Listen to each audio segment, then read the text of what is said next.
Welcome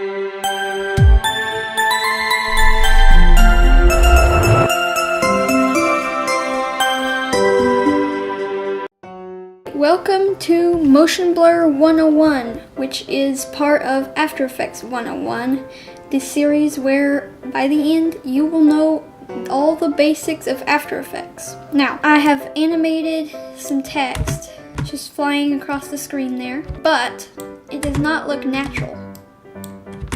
Why? It's not blurred when it's moving really fast. Now, how do we blur it? We enable motion blur for all layers. Now that didn't do anything because that just enabled motion blur. You have to enable motion blur for the layer also. Now, whoa, magic. Now it looks natural, and as you can see, it's blurred right there. This, by default, it's set to the correct motion blur for 24 FPS.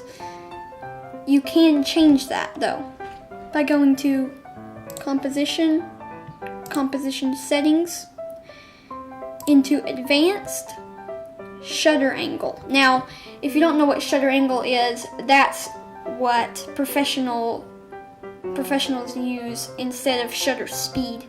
If you don't know what either of those are, I suggest you do some research on that. There you can change your shutter angle to adjust the amount of motion blur, but as you can see, I can really make it very blurry.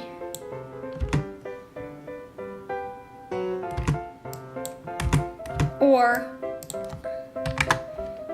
I can make it hardly blurred at all.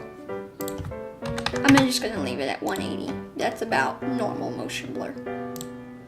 If you're doing compositing, you're really going to want to match the motion blur to the footage. You're going to want to recall what shutter speed or shutter angle you used in that shot and then enter it into the composition settings. I hope you enjoyed this short episode of After Effects 101.